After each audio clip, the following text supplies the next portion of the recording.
সকাল থেকে শাওনের মেজাজ খারাপ হয়ে আছে। মা কোথায় থেকে এসব আজে বাজে কথা শুনে আসে কে জানে। ভাই শুনলে আম্মাকে এমন বকা বকবে। সাবরিনা হাসছে। শাওন সবেমাত্র ভাত খেতে বসেছে। সাবরিনাকে হাসতে দেখে বলল, ভাবি হাসছো কেন? সাবরিনা বলল, আম্মা হাইপার হয়ে গেছে। আজকে মেজো ভাই এলে ঘরে বোমা ফাটবে। শাওন গালে ভাত নিয়ে বসে রইল। ভাতটা চিবিয়ে নিয়ে ডাকলো, আম্মা, আম্মা, এদিকে আসো। খবরদার ওকে এইসব বলবা না। সাহিদা বেগম এলেন রান্নাঘরে। শাওনকে বলল, চিল্লাচ্ছিস কেন? শাওন বলল, তুমি এইসব ফালতু কথা ওকে বলবে না, খবরদার। পাড়ার কারোর সাথে আর কোনো গল্প গুজব করবে না। তোমার কানে এক একটা বাজে কথা তুলে দেয় ওরা। সাহিদা বেগম বলল, আমি বলেছি ওদের আমার ছেলেরা এমন না। ওরা বলল, গরিবের কথা বাসি হলেও সত্যি হয়। দেখে নিও। আশরাফের মা, সবাই এমনভাবে বলছে, আমার মনে হচ্ছে সত্যি সত্যি এমন কিছু আছে। এরকম যদি হয় তাহলে সব শেষ হয়ে যাবে।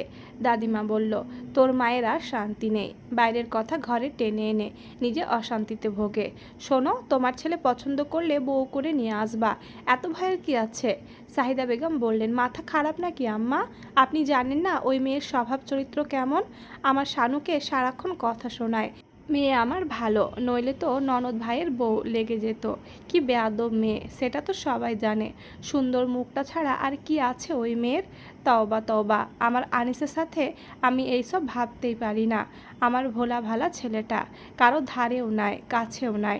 না না, আমি ওকে এই মাসের মধ্যে বিয়ে করাবো। মানুষ যা বলার বলুক। শাওন বলল, এই তো লাইনে এসেছো। মামাদের বলো ভালো মেয়ে পেলে খোঁজ দিতে। দেখে শুনে একটা নিয়ে আসো তাড়াতাড়ি।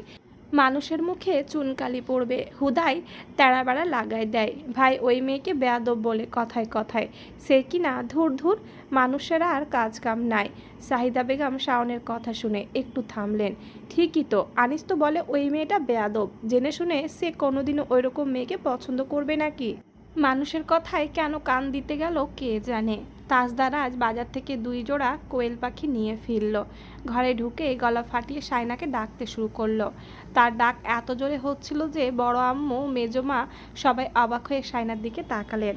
সায়না কিছুটা অপ্রস্তুত হয়ে ছুটে এলো নিচে। ধীরে ধীরে তাজদারের পেছনে গিয়ে দাঁড়ালো।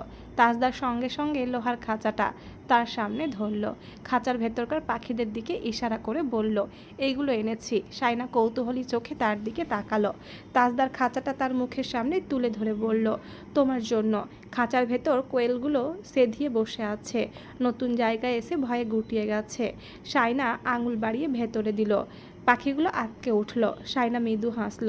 তাজদার বলল, শুনেছি হাঁস মুরগি পালা তোমার কাছে কোনো ব্যাপার না, তাই এগুলো এনেছি। সায়নার খুশি হলো, কিন্তু সেটা প্রকাশ করলো না। জিজ্ঞেস করলো, খাবার? সব এনেছি সঙ্গে করে, এদের নিয়ে যাও। সায়না খাঁচাটা সাবধানে তুলে নিয়ে চলে গেল। তাদের বারান্দায় গেল। বারান্দার এক কোণায় পুরনো লোহার কড়িঘাট বেরিয়ে আছে। সেখানে আগে থেকে একটা হুক লাগানো। সেই হুকে খাঁচার ওপরের গোলাকার রিংটা আটকে দিল সে। খাঁচাটা দুলতে লাগলো। কোয়েলগুলো আটকে উঠে ডানা ঝাপটাতে লাগলো। আবার একটু পরে শান্ত হয়ে গুটিসুটি মেরে বসে রইল। তাজদার পেছন থেকে গলা ছেড়ে ব্যস্ত গলায় বলল, মমতাজ, আমার ওই শার্টটা কোথায়? সায়না তার দিকে ফিরল। কোন শার্ট? Olive green. সায়না জিভ কামড়ে বলল, ছাদে শুকাতে দিয়েছিলাম। তোমাকে কতবার বলেছি আমার শার্ট আমি কড়া রোদে শুকাতে দিই না। কথাটা রুক্ষ শোনালো। সায়না কথাটা শুনে চলে যাচ্ছিল। তাজদার বলল, কোথায় যাওয়া হচ্ছে? সায়না বলল, শার্টটা আনতে যাচ্ছি। আর কোনোদিন যদি আমি আপনার শার্টে হাত দিই, আমার নাম সায়না মমতাজ নয়। তাজদার তার হাত ধরে ফেলে বলল, আমার সাথে হাত দেবে না মানে? ধরবে না বলতে চাইছো? সায়না বলল, হ্যাঁ ধরবো না। ধরবে না? সত্যি? হ্যাঁ সত্যি। তাজদার তার হাত ধরে টেনে নিয়ে গেল ঘরে। তারপর দরজা বন্ধ করে তার সব শার্ট টি শার্ট কোট এনে সায়নার 2 কাঁধে রাখলো, গলায় ঝুলিয়ে দিল। তারপর ছোটবেলার সেই তাজদার সিদ্দিকির মতো গলা বাঁকিয়ে বলল, তুমি ধরবে না ভালো কথা, কিন্তু আমার সব শার্ট কোট এসে তোমাকে এসে ধরবে। তখন তুমি না ধরে কোথায় যাও আমিও দেখব। সায়না সব বিছানায় ফেলে দিয়ে বলল, আমি জীবনেও আপনার শার্ট ধুবো না, শুকাতে দেব না। কাজও করব, আবার ধমকানিও শুনবো, মগের মুলুক নাকি? তাজদার বলল, তুমি আমাকে ইচ্ছে করে রাগাচ্ছ। শায়না পাল্টা প্রশ্ন করলো, আপনাকে চাইলেও রাগানো যায়? তাহলে তো বলতে হবে। আমি আপনাকে কন্ট্রোল করতে পারছি।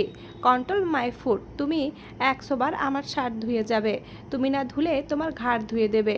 শায়না বলল, ধুবো না মানে ধুবো না। কে আমাকে দিয়ে কাজ করায় আমিও দেখব। তাজদার আদেশ করলো, যাও ওই শার্টটা নিয়ে এসো। তুমি শুকাতে দিয়েছো তাই নিয়ে আসার দায়িত্বও তোমার। শায়না কোনো প্রতিবাদ না করে চুপচাপ শুনল। কয়েক মুহূর্ত পরে সে ফিরে এলো, ঝরা কাঠের মাথায় শার্টটা ঝুলিয়ে তাজদারের সামনে তুলে ধরে চোখের ইশারায় বলল, শার্ট। তাজদারের চোখ মুহূর্তেই বিস্ফোরিত। শক্ত হাতে কাঠটা ধরতেই কড়াত শব্দে সেটা মুচড়ে দুটুকরো হয়ে গেল। ভয়ে শায়না আঁতকে উঠে পিছিয়ে যাবার আগেই তাজদার ঝড়ের মতো তেড়ে এসে তার দুই বাহু চেপে ধরল। পরক্ষণেই নিজের গাল দিয়ে শায়নার গালে এমন হিংস্রভাবে ধাক্কা দিল যে শায়না ভারসাম্য হারিয়ে কাত হয়ে ছিটকে পড়ল বিছানায়। গালে হাত চেপে তবুও বলল, ধুবো না আপনার শার্ট। ধোয়া তো দূর, ছোবও না আমার হাত দিয়ে। তাজদার ঠোঁট বাঁকিয়ে বলল, শার্ট ছুঁইও না, শার্টের মালিককে ছুলেই যথেষ্ট। শায়না বলল, আমার গালে ব্যথা দিয়েছেন, আমি সবাইকে বলে দেব। তাজদার রসিকতা করে তার দিকে ঝুঁকে এসে বলল, এসো তোমাকে আরেকটু ব্যথা দিই। শায়না লজ্জা পেয়ে বিছানা থেকে নেমে এক দৌড়ে দরজার কাছে ছুটে গেল। দরজা খুলে দৌড় দেবে তখনই তাজদার বলল, ওকে ফাইন, রাতে কথা হচ্ছে। শায়না তার দিকে ফিরে বলল, আপনি আমার সাথে আর কোনো কথা বলবেন না, একটা শব্দও না। তাজদার বলল, ওকে, কথা ছাড়াও কাজ করা যায়। রওশনার কানে এসেছে কথাগুলো। তিনি সব কথা মনোযোগ দিয়ে শুনলেন। মুন্নির মা রসিয়ে রসিয়ে বলল, আশরাফের মা তো কাল থেকে ভালো করে খাওয়া দাওয়াও করেনি টেনশনে। আমাকে বলল, আমার ছেলের কিসের ঠেকা পড়েছে ওদের মেয়ের পেছনে ঘুরতে। কত মেয়ের বাপ ঘুরছে ওর পেছনে। আমার আনিসও মেয়েকে একদম পছন্দ করে না, এক কথায় বেয়াদব বলে দেয়। ওই মেয়ের তো বিয়ে ভেঙেছে, দেখবে আরও ভাঙবে। ওই ধরনের মেয়েরা জামাইয়ের ঘর করতে পারে না। সারাক্ষণ আমার শানুটার পেছনে লেগে থাকে কিভাবে কথা শোনানো যায়। আমার মেয়েটার মুখ ভার, নয়তো অনেক কিছু হতো এতদিনে। রওশনারার খুব খারাপ লেগেছে কথাগুলো। আশরাফের মা এই সব ভাবে তার মেয়েকে নিয়ে। মনির মা আরও বলল, আনিসার একটা স্যার নাকি তাসনুমা মনির মামা শ্বশুর ছিল। গত বছর তো আসছিল ওদের বাড়িতে ঈদের সময়, দেখছিলাম আমরাও। আপনারা বোধহয় খেয়াল করেন নাই। বিউটির মা, সানিয়ার মায়েরা সবাই বলতেছে ওর বিয়েটা আনিসই ভাঙছে, মানে কান পড়া দিয়েছে। ওই স্যার তো আনিসকে নিজের ছেলের মতোই আদর মহব্বত করে। যদি আনিস বলে ওই মেয়ে বেয়াদব উচ্ছৃঙ্খল, তাহলে তো ওর স্যার ওর কথা সহজে বিশ্বাস করে নেবে। উনিই তো নাকি আসল ঝামেলাটা লাগাইছে। রওশনারা চমকে গেল। আনিস বিয়ে ভেঙেছে? না, ওকে ওরকম ছেলে মনে হয় না, কিন্তু ও নোভার ছবি তুলে তুলে দিয়েছে, ওইসব সত্যি। রওশনারা কথাটা তাজউদ্দিন সিদ্দিকীকে বলেছে। উনি কথাটা শোনা মাত্রই হাইপার হয়ে গেলেন।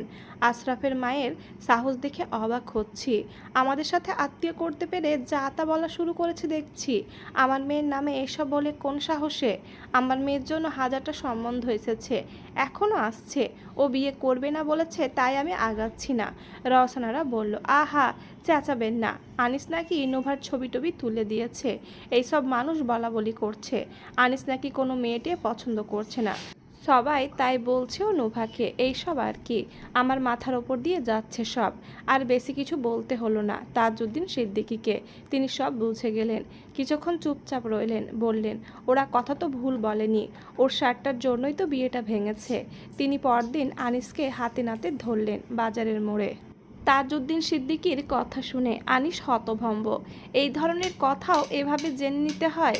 নিজেদের মেয়েদের উপর তাদের এতটুকু ভরসা নেই? এইসব কি ধরনের কথা?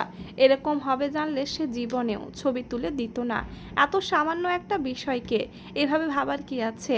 তাজউদ্দিন সিদ্দিকী তার বিরক্তি টের পেয়ে প্রশ্ন আর বাড়ালেন না। বললেন, আচ্ছা বাদ দাও, রাতে বাড়িতে এসো, কিছু কথাবার্তা বলবো। আনিস বাজার থেকে বাড়ি ফিরল, মেজাজ ভীষণ রুক্ষ। সাহিদা বেগম তার চেহারা দেখে কিছু একটা আঁচ করতে পারলেন। বাজারের থলেটা হাতে থেকে নিয়ে রান্নাঘরে চলে গেলেন। কিছুক্ষণ পর বললেন, যা বলেছি তার সব তো আনিস নি। আনিস তেল মশলা আনিস নি। আনিস রুম থেকে বলল, শাওনকে ফোন করে বলো নিয়ে আসতে, ওর বিকাশে টাকা আছে। এটা কোনো কথা? তোর মন কোন দিকে থাকে? আনিস আর জবাব দিল না। সাহিদা বেগম দরজার সামনে এসে থামলেন, জানতে চাইলেন বাজারে কারো সাথে ঝামেলা হয়েছে নাকি। আনিস ভাবল মাকে বলবে না, কিন্তু সাহিদা বেগম নাছোড়বান্দা, তিনি কিছু আন্দাজ করতে পেরেছেন। তোর বড় আব্বু কি কিছু বলছে? আনিসের কপালে ভাঁজ পড়ে গেল। তুমি জানতেই সব। সাহিদা বেগমের মুখখানা চুপসে গেল। আনিস বলল, ওরা কি মনে করেছে আমাকে? আমাকে দেখে ওরকম মনে হয়? ওদের মেয়েই তো নিচ থেকে ছবি তুলে দিতে বলল, আর এটা অস্বাভাবিক কিছু। ও ছবি তুলে দিতে বলল, আমি দিলাম। সেটা নিয়ে কে কি বলল তোমরা বিশ্বাস করে ফেললে আম্মা। রাগছিস কেন? তোর স্যারের জন্যই ওই বাড়ির মেয়ের সম্বন্ধটা ভাঙল। আনিস হতাশ হয়ে বলল, এমনভাবে বলছো মনে হচ্ছে স্যারকে আমি ইন্ধন জুগিয়েছি বিয়ে ভাঙার জন্য। শাহিদা বেগম বললেন, মানুষ তো সেটাই বলছে। কি? সাবরিনা দৌড়ে এলো, শাহিদা বেগমকে বলল, আম্মা মেজো ভাই মাত্রই বাজার থেকে এলো, ওনাকে একটু বসতে দেন। শাহিদা বেগমকে টেনে নিয়ে গেল সে। আনিসের মাথায় রাগ টকবক করছে। এরা সবাই তাকে এত ছোটলোক ভাবে। আশ্চর্য, তার খেয়ে দে আর কাজ নেই যে ওই বাড়ির মেয়ের বিয়ে ভাঙবে। রাতে আশরাফ আর আনিসকে ডাকা হলো, সাথে শাইনার বাবাকেও যেতে বলা হলো। আনিস স্পষ্টভাবে বলে দিল সে যাবে না, এইসব ব্যাপারে কথা বলার উচিত আর নেই। ওই বাড়িতে খবর পাঠানো হলো যে আনিস আসবে না, সে এইসব ব্যাপারে কথা বলতে চায় না। ওই বাড়ি কি আদালত নাকি যে সব সময় তাদের কথাই মানতে হবে?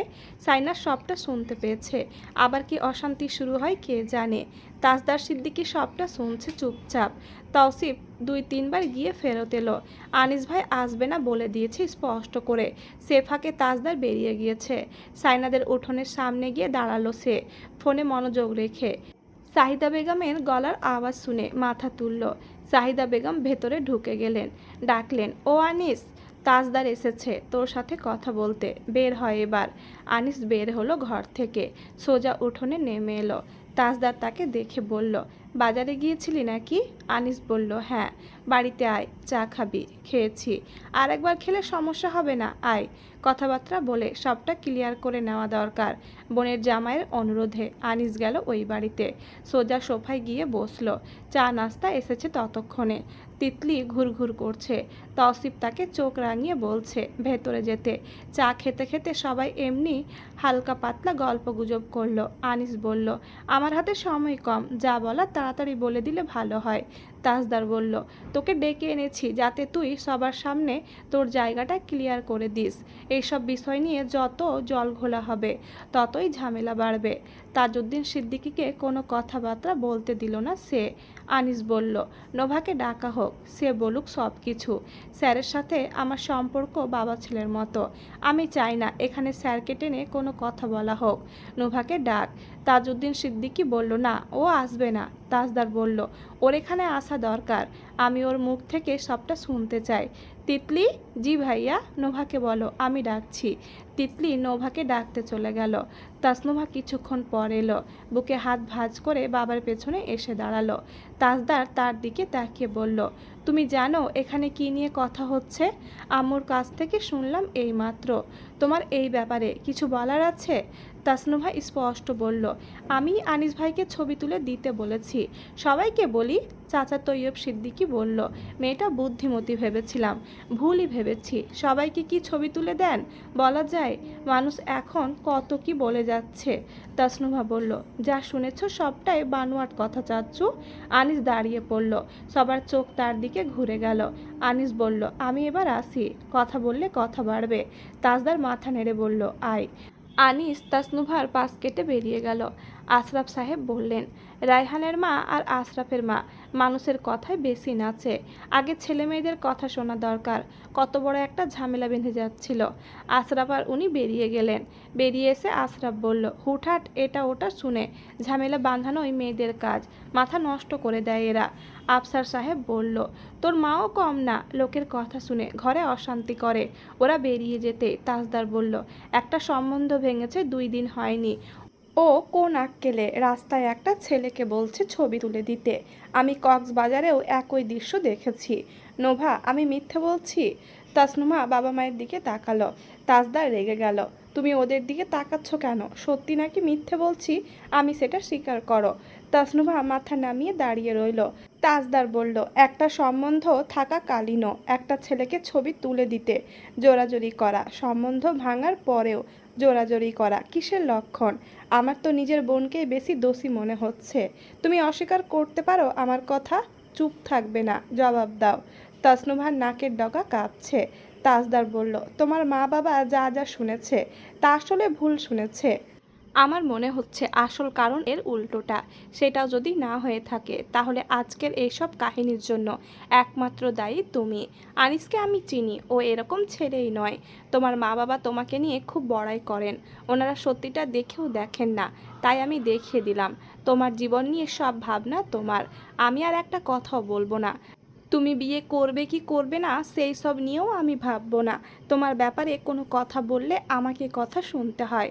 আজও বলতাম না, বলতে বাধ্য হয়েছি, কারণ ওই বাড়ির একটা মেয়ে এখানে থাকে। আমি সেই দায়বদ্ধতা থেকে ভুল বোঝাবুঝিটা ক্লিয়ার করেছি, ব্যাস বলেই তাজদার চলে গেল সেখান থেকে। তাসনুভা তার যাওয়ার পথে চেয়ে রইল।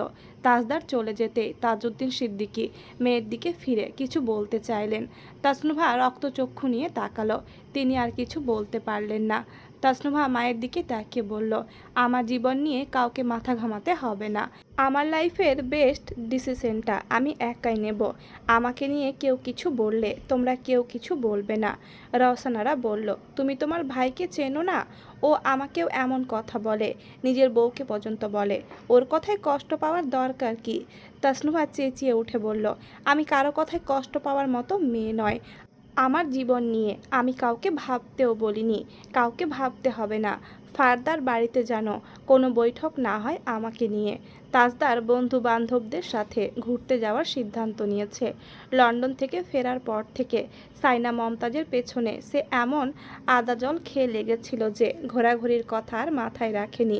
তবে আজ সকালে থেকে তার প্রস্তুতি চলছে। কাপড় বাছাই, টুকটাক জিনিসপত্র গোছানো। সাইনাও পাশে বসে হাতে হাতে তার জিনিস গুছিয়ে দিচ্ছিল। হঠাৎই কৌতূহলী হয়ে সাইনা জিজ্ঞেস করলো, কতদিন থাকবেন? তাজদার সামনে রাখা পারফিউম দুটো একবার দেখলো, তারপর মজার ছলে পাল্টা প্রশ্ন করলো, কতদিন থাকলে তুমি খুশি হবে? সাইনা চুপ করে গেল, চোখ নামিয়ে নিজের কাজে মন দিল। তাজদার তার মুখের দিকে তাকিয়ে রইল। কিছুক্ষণ পর সাইনা তার দিকে তাকালো, তারপর নরম স্বরে বলল, 2-1 দিন। তাজদার দরাজ গলায় হেসে উঠল, বেকুব চণ্ডী, 15 দিনের জন্য যাচ্ছি। সাইনার চোখ হঠাৎ বড় বড় হয়ে গেল। 15 দিন? তাজদার ঠোঁট বাঁকিয়ে চোখ সরু করে জানতে চাইল, কেন? তোমার কষ্ট হবে একা থাকতে? সাইনা মুখ ফিরিয়ে নিয়ে বলল, ধুর বাবা, লজ্জা পেয়েছ? সাইনা জবাব দিল না, কানের পাশে চুল গুজতে গুজতে কাজে মনোযোগ দিল। তাজদার বলল, will you miss me? Saina শার্টগুলো ভাঁজ করতে করতে বলল, আমি মিস করছি শুনলে কি আপনি তাড়াতাড়ি ফিরে আসবেন? তাজদার হঠাৎ সামনে ঝুঁকে তার মুখের খুব কাছে এসে বলল, হোয়াই নট? সাইনা হাসলো, হাত দিয়ে তাজদারের মুখটা সরিয়ে দিল। তাজদার তার হাতটা ধরে সরিয়ে দিয়ে আরও নিচু গলায় ফিস ফিস করে বলল, আয়নায় মুখটা একবার দেখো। আর চোখে তাকিয়ে সাইনা জানতে চাইল, কেন? তাজদার রসিকতা করে বলল, লজ্জায় তুমি একেবারে লাল হয়ে গেছো। সাইনা হেসে দ্রুত ঘুরে গেল। কিছুক্ষণ পর ফিরতেই দেখলো তাজদার এখনও তাকিয়ে আছে। সাইনা দেখা মাত্রই সাথে সাথে পিঠ ফিরিয়ে বসলো। হাতের তালু ভিজে উঠছে ঘামে, বুকের ভেতর কেমন হাঁসফাঁস। কিছুক্ষণ পর সাহস সঞ্চয় করে ধীরে ধীরে ফিরে চাইল সে। দেখলো তাজদার সিদ্দিকী এক চুলও নড়েনি, আগের জায়গাতেই বসে আছে, আর দৃষ্টি এখনও তার দিকে নিবদ্ধ। সাইনাকে এমন হাঁসফাঁস করতে দেখে সে বলল, আমি রিসার্চ করে জেনেছি, কাউকে দেখলে গলা শুকিয়ে এলে সেটা প্রেমে পড়ার লক্ষণ। তুমি আমার প্রেমে পড়তে যাচ্ছ নাকি পড়ে গেছো? সাইনা বলল, আপনার ওই টি শার্টটা তো ছাদে শুকাতে দিয়েছিলাম। ইউ স্টুপিড, তুমি কথা ঘোরাচ্ছ কেন? সাইনা এক নাগাড়ে বলল, আসার সময় আমার জন্য, তিতলির জন্য, মেজো আপুর জন্য কিছু নিয়ে আসবেন। তাজদার তার কপালে নিজের কপাল দিয়ে জোরে ঠোকা মেরে বলল, ওকে, তোমার জন্য কি কি আনবো আমি লিস্ট করে ফেলেছি। কি এমন কিছু আনবো যা দেখে তুমি আমার ফাঁদে পড়ে যাবে? সাইনা কৌতূহলী হয়ে বলল, কি আনবেন বলুন? তাজদার বলল, বলবো না, সারপ্রাইজ। তুমি বলেছ হিসাব নিকেশ করে প্রেমে পড়া যায় না, আমি তোমাকে দেখিয়ে দেব হিসাব নিকাশ করে কিভাবে প্রেমে পড়া যায়। সাইনা বলল, খুব ভালো কথা, তবে সাবধান। হিসাব গুলিয়ে ফেলবেন না যেন। মাপজোক করে খুব সাবধানে প্রেমে পড়বেন। প্রেম কি আসলেই হিসাব নিকাশ করে হয়? হয় না। প্রেম একটা দহনজ্বালা। এখানে অহংকার ভস্ম হয়, দখলদারির দেওয়াল ভেঙে যায়। কে যেন বলেছিল প্রেম বিধ্বস্ত বিপ্লবে আত্মসমর্পণ। এখানে দখলদারিত্ব চলে না, বরং এখানে দখলদারির মৃত্যু হয়। আত্মসমর্পণের পর প্রেম দিয়ে দখল করতে চাওয়া মানুষটা তখন উপলব্ধি করে প্রেম দিয়ে আসলে দখল করা যায় না। প্রেমে পড়লে ভালোবাসলে তাকে নিজের মতো করে ছেড়ে দিতে হয়। নিজের চাওয়ার আগে তার চাওয়াগুলো পূরণে ব্যস্ত হয়ে যেতে হয়। 15 দিন যেখানে থাকার কথা ছিল সেখানে টানা 20টা দিন কাটিয়ে দিয়েছে তাজদার সিদ্দিকী। তার ফিরতে ইচ্ছে করছিল না, কোনো রাগ, বিদ্বেষ কিংবা ক্ষোভের কারণে নয়। ফোনের ওপাশে কবে আসবেন, ফিরে আসুন বলতে না পারা সায়না মমতাজের ছটপটানিগুলো আরও মন ভরে দেখার জন্য। দখলদারি দেখানোর পিপাসায় তাজদার সিদ্দিকী সায়না মমতাজের বাহ্যিক সৌন্দর্যটা দেখেছিল শুধু, অথচ দেখার মতো দেখলে আরও অনেক কিছু দেখার ছিল। এই যেমন সামনে ফিরিয়ে রাখা সায়না মমতাজের চুলে ঠিক কটা বিনুনি হয়েছে, ফোনের ওপাশে গম্ভীর মুখে বসে সেগুলো মুখস্থ করে গিয়েছে তাজদার সিদ্দিকী। তাকে কবে আসবেন বলতে গিয়েও বারবার কথা আটকে যাওয়াটার মধ্যেও তাজদার সিদ্দিকী অনেক কিছু দেখেছে। বন্ধুদের সাথে রোদে রোদে ঘুরে ফিরে চেহারাটার 12টা বাজানোর পর সেই চেহারার খুঁত ধরা সায়না মমতাজের কপাল ভাঁজগুলো কি বলছিল সেটাও বুঝতে পেরেছে তাজদার সিদ্দিকী। সে বুঝেছে ভালোবাসা আর দখলদারি দুটো একসাথে হয় না। আমি অনেক চিন্তা ভাবনা করে ভেবেছি আপনার সাথে আর কখনো ঝগড়া টগড়া করব না, কিন্তু আপনি কথার খেলাপ করেছেন, তাই এবার খুব বড়সড় একটা ঝগড়া হবে। আমি আপনাকে ঘরেই ঢুকতে দেব না। আপনি বাড়ি আসার পর গুনে গুনে 3 ঘন্টা বাইরে থাকবেন। আরও একটা কথা ভেবেছি। সায়না কথার জবাবে ল্যাপটপে স্ক্রিনের নীল আলোয় বসে গম্ভীর মুখে তাজদার প্রশ্ন করল, কি? চুলটা কেটে ফেলবো যাতে আপনি আমার বেনি ধরে টান দিতে না পারেন। আরও একটা কথা ভেবে রেখেছি। কি? আপনি আমাকে 300টা ভোকাবুলারি শিখতে বলেছিলেন, আমি শিখেছি মাত্র 75টা। বাকিগুলো মাথার ওপর দিয়ে যাচ্ছে। এভাবে চলতে থাকলে আমি যা শিখেছি সেটাও ভুলে যাব। আমার আর আইএলটিএস দেওয়া হবে না। আমি ভেবে রেখেছি আপনি যতদিন না ফিরবেন ততদিন আমি বই খাতা সব তুলে রাখবো। ও হ্যাঁ, আমি আরও একটা কথা ভেবেছি। কি? আপনি এলে সেদিন আমি নয়ার চলে যাব। তাজদার নড়ে চড়ে উঠে বলল, না না, আমি ফিরবো। আমি তোমার ওপর রেগে নেই। আমি তো রাগ করার মতো কিছু করিনি, করলেও আমি রাগ করিনি। আমি ফিরবো। আলমিরার তোমার শাড়ির ভাঁজে একটা লাল শাড়ি আছে, আগাগোড়া লাল টকটকে। ওই দিন ওটা পরো, ঠিক আছে? সায়না কপাল কুঁচকে প্রশ্ন করল, কেন? তাজদার বলল, তুমি সেজে গুজে বসে থাকবে, আমি এসে দেখব। সায়না প্রতিবাদী হয়ে বলল, বনে বাদারে পাহাড়ে সমুদ্রে ঘুরে ঘুরে জঙ্গলির মতো লাগছে আপনাকে। আমি কোনো জঙ্গলির গালের ঘষা খাওয়ার জন্য সাজগোজ করতে পারবো না, সরি। তাজদার সিদ্দিকী তার এই কথাটা শুনে হেসেছিল ভীষণ। এই হাসিটা শুনে ভালো বউ হওয়ার অভিনয় করে যাওয়া সায়না মমতাজের কখনো এতটা বুক ভার হবে সে কখনো ভাবেইনি। সায়নার সাথে তার রোজ কথা হয়েছে ফোনে, সকাল বিকেল রাতে নিয়ম করে, কিন্তু সায়না নিজ থেকে তাকে চলে আসতে বলেনি। চলে আসুন বললেই তাজদার সিদ্দিকী ঠিকই চলে আসতো। সায়না সেদিন সন্ধ্যায় প্রশ্ন করেছিল, আপনি গুনে গুনে 30 দিন পর আসবেন ভেবে রেখেছেন নিশ্চয়? তাজদার ফোনের ওপাশ থেকে বলল, কেউ আমার ফেরার অপেক্ষায় আছে বললে আমি গুনে গুনে 3 দিন পর ফিরে আসতাম। সায়না বলল, আপনাকে ফিরতে হবে না, আপনি গুনে গুনে 30 দিন পর আসবেন। তাজদার সিদ্দিকী গুনে গুনে ওই ফোন কলের 3 ঘন্টার মধ্যেই ফিরে এসেছিল সায়নাকে চমকে দিয়ে। তার জন্য অনেক কিছু নিয়ে এসেছিল। এই যেমন প্লেলিস্ট ভর্তি হাবিব ওয়াহিদের গান, একটা দোলনা, কানে গোজবার ফুল, রাগ কমানোর ওষুধ, জঙ্গলির মতো গালটা ঘষে দিয়ে টুপ টুপ করে পড়া কয়েকটা নিঃশ্বাস বন্ধ করে দেওয়া চুমু।